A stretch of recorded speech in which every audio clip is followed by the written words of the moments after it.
The halfway point of 2024 is almost here, and so far markets have been on quite a run.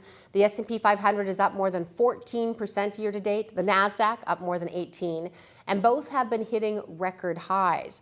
Much of those gains have been driven by mega tech stocks, but that hasn't been the only driver. Joining us for a look at what he is watching is Benjamin Gossack, Managing Director and Portfolio Manager with TD Asset Management. It is lovely to have you here. Thanks for having me back. It's been a while since we chatted, and I'm looking forward to it. You've got lots of good stuff here. So let's start with the first chart that you brought. And you say that while there has been market breadth, despite these mega tech stocks doing so well, people tend to forget there has been, the market breadth is narrowing.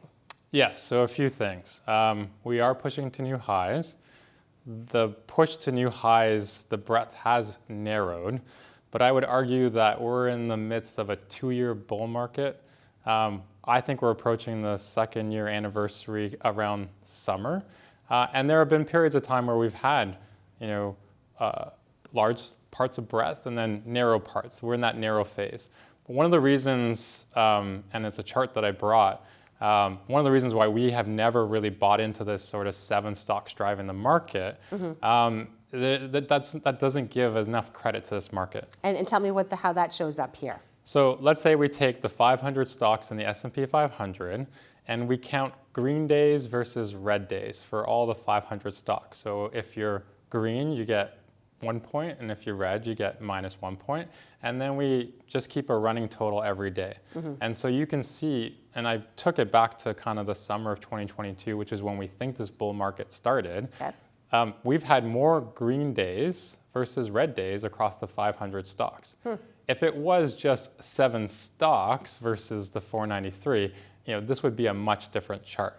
What you can see right now in the current phase, call it April, May, June, is that it's been going sideways. So yes, we've been pushing to new highs, but the number of winners have been balanced by the number of stocks that have lost. So again, I would say we're in this consolidation phase right now. Fascinating.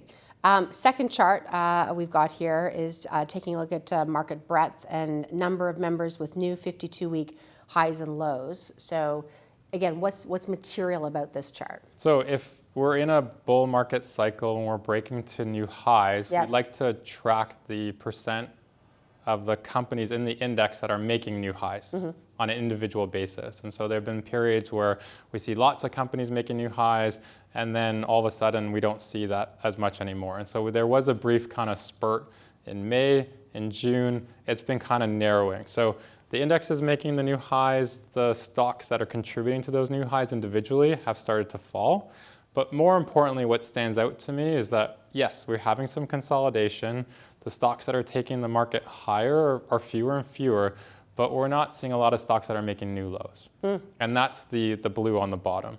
So again, you can't have a sell-off unless stocks are selling off, and we're not seeing stocks sell off. So I just think it's just another phase of this bull market cycle. Yeah, it's great data versus the narrative sometimes to see that, huh? Yes, and so, look, we run very busy lives, and then when you're told it's 7 stocks and you don't have a chance to check, then you say, okay, the smart people on TV are saying it's 7 stocks. Or you're told that equal weight is behaving a certain way. And, that's a story for another time, but I don't think that's market breadth. So there's different ways that we like to examine the market just to see, our version of what market breadth is. Okay, you've got some more here. We're going to take a look at what's going on. You've got some specific sectors that you've pulled out as well. This is technology and financials we're about to look at. Tell me, this obviously, what are we looking at here? A 6-year look. Tell me why you're looking at it this way. Okay, so for the next couple of charts that we're going to look at, I took out the top 6 sectors of the S&P 500. So that would represent 85% of the market cap of the index. So that's a pretty good picture of the index. What we're looking at here, and I'll spend a little bit of time on technology and it'll make sense for the rest of the charts. We like to understand if our sectors or our stocks are pulling the market higher or falling behind the market. And so the way that we like to do that is in the form of a ratio. So what you're looking at, Kim, is a fraction.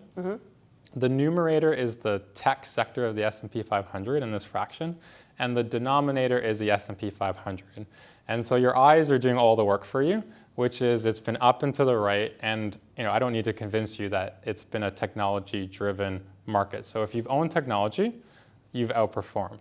What I would like to highlight for people is that peak that we saw in, it would be like around January, for most of this year, technology has actually been an underperformer. It's only in the last maybe month and a half that we've seen technology lift. Back up again, yeah. Exactly, whereas people would say, look at the year-to-date performance of technology, it misses out how did we get there. We've seen clearly the AI chip stocks outperform. We've seen hardware tied to that, but software continues to underperform since January. So it's not just all technology. There's certain parts of it that are working. And then for the financials, we see the opposite trend. Yeah, so we've seen that kind of just been underperforming. There was a brief period of time in November of last year when Jerome Powell, the Fed chairman, says we're going from hikes to cuts, and we saw a lift-off in the banks. That's tied to people being concerned about provisioning for credit, but we've seen that kind of roll over. A lot of it driven by, again, the regional banks. Still, large cap banks like JP Morgan still outperforming, private credit outperforming, insurance outperforming. That is a stock picker sector. Okay, let's take a look at healthcare and discretionary too.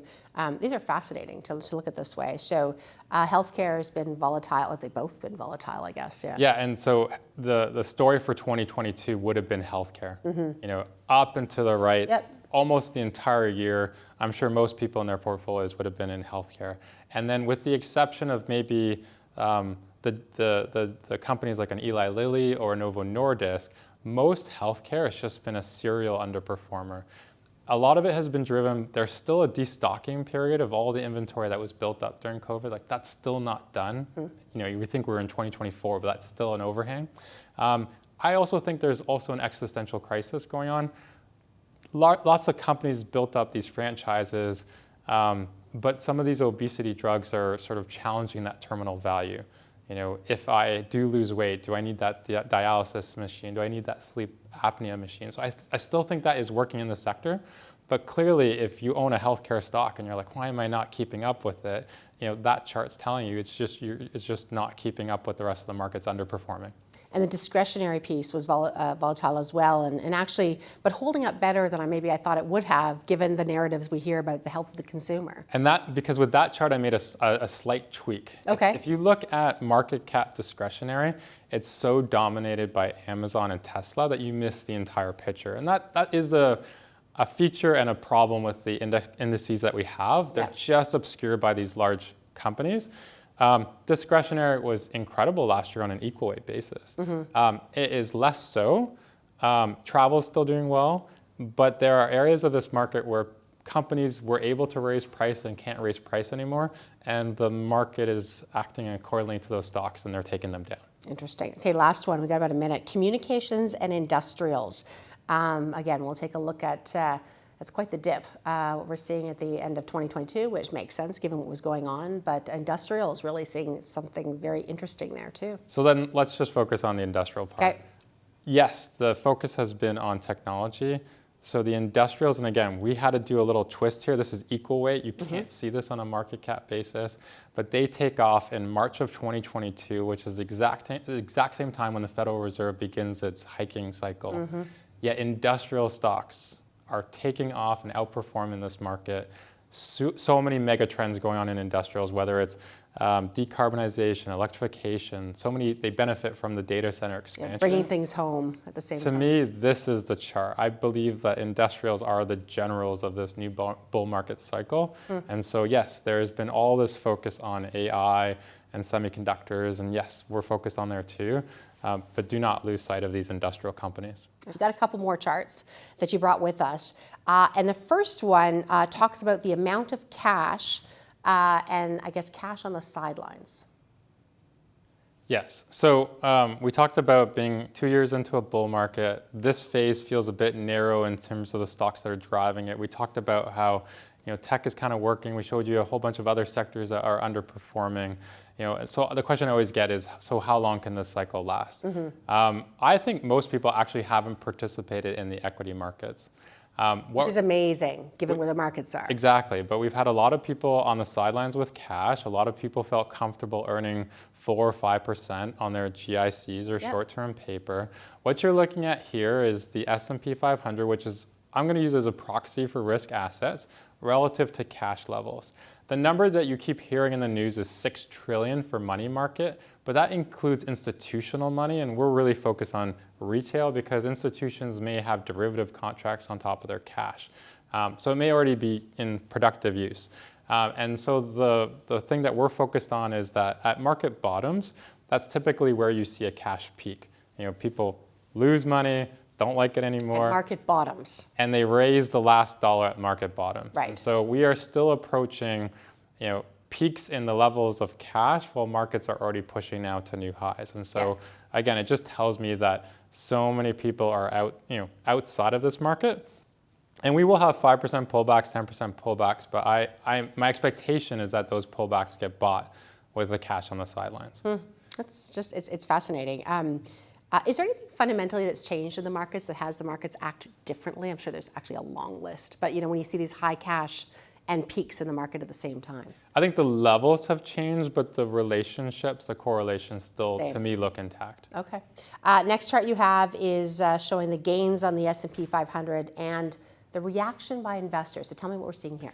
So we think that we've been in this two-year bull market that started in the summer of 2022, but I was out going cross-country as late as November when it looked like the market could roll over, people being very happy with cash, and then all of a sudden the market starts to take off in November of 2023, faster than people liked, probably because they were still sitting in cash, and then the market continued to go higher. The message here, Kim, is not to time the market. You don't have to follow my process or anyone's process, but just follow a process. Because oftentimes what can happen is we're going to look back on 23 and say that was a great year because the S&P was up 26%. Well, you got that in a 2-month period. So my message to everyone is follow a process and then to not try to do this thing called timing. So yes, there is a lot of cash on the sideline. Talk to a professional. Make sure that you're working on a plan.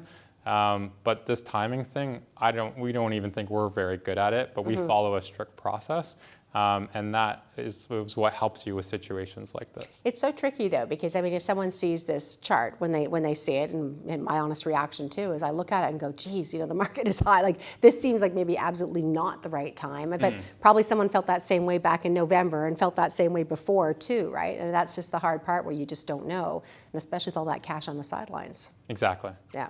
And the last thing you want to do is put that cash in and then see it fall down 10%. So there's so much human psychology that goes on. And when you stick to a process, then that takes away. Oftentimes it's just you versus the market. And yeah, you're the author of your underperformance.